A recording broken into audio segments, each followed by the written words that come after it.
Let's get some more perspective now on the decision that Commissioner Lucki made to retire and what comes next for the force from two former members of it. Former RCMP major crime investigator Bruce Pitt-Payne is here, and retired RCMP officer Sherry Benson Poldachuk is here as well. Hello to both of you. Thank you very much for making the time. Bruce, why don't I start with you? I think my producer said that you were not necessarily surprised, but did definitely have a reaction to this. How significant do you think it is that Brenda Lucki is retiring before the government says, actually, we're not going to renew your tenure?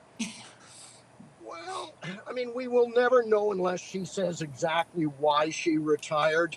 But let's be fair to her in one sense, is we all retire at some point. So it could be just she's had enough of the game. So I want to be fair there. But I also want to say, as an ex-member, I'm happy to see it happening because I think that there's been a lack of leadership. I think the force has gone downhill in the public eye, not just because of her. It's been even before that with the previous commissioners. But for people like me, it was really depressing to watch the force as an organization hurt itself over and over and over again with Commissioner Lucki at the helm, and she has to take responsibility for that. Sherry, what was your impression of the commissioner and her performance over the years since 2018? Thank you for having me, Vassy. I have a different opinion. I think that she came to the helm when there was so many systemic problems within the RCMP that it's going to take probably a couple of commissioners to actually fix the workplace culture that they're dealing with right now. And the events that happened, boom, boom, boom, boom, boom, it was just overwhelming, not only as each community was dealing with the tragedies of the events that were happening in Nova Scotia, in Ontario, in Saskatchewan, in BC. All these things happened under her tenure.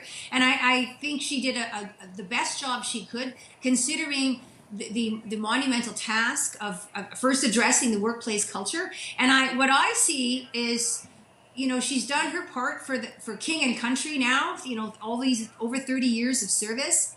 And she's made some positive changes. I see those positive changes. And I'm hoping that, you know, her legacy is showing that it's possible for women now to achieve the ultimate goal, if that is their goal, to be commissioner in the RCMP. And I wish her the very, very best in her retirement.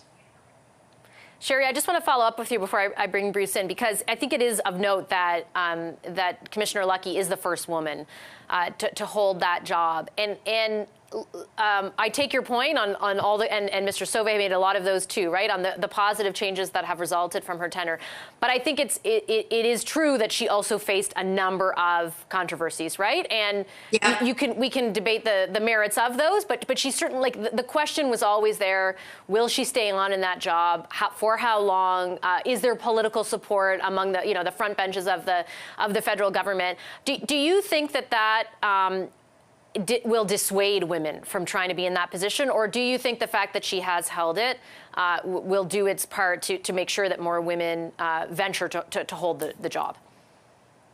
I'm an optimist. I'm a realist, but I'm an optimist. I see more people talking about, I'm going to join, or I'm a corporal. I'm going to keep going and try to achieve superintendent, chief superintendent. So I do see some positive things there. And yes, I will agree that there have been some missteps. But anytime you're in the public arena, any time you make a mistake, it's in the news again and again and again and again. And so I think my concern is that whoever takes her place will revert to the old ways, and we'll be 10 years from now, we'll be having these same conversations about the same problems that she's been trying to change.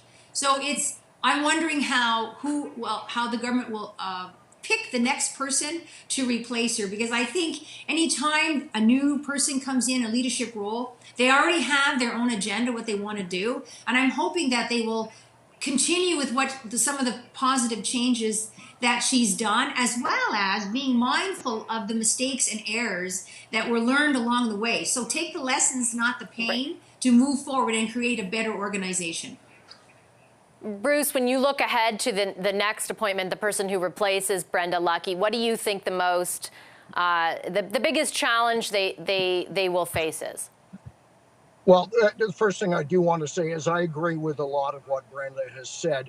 This is not all about Brenda Lucki and other issues where, yes, some people may try to besmirch her character and what she's done because of who she is and the placement, and that would not be called for. Here's the biggest problem with the next one, is it's just another person put in that seat. If that is what's going to happen, then it's up to the federal government to make decisions that allow and encourage the RCMP to actually grow and fulfill the mandate and the desires that even Brenda Lucki said she had when she first came into her term. So this is more than just about the commissioner of the RCMP.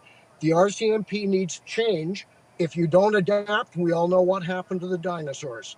And it's time that the RCMP adapts and says, we are not perfect, we have issues, and that's up to the government to say, here you go, we're going to fully support you. It hasn't happened, so it's not all about Brenda. Okay, I'm going to leave it there. Thank you very much, both of you, for sharing your insights with us this evening.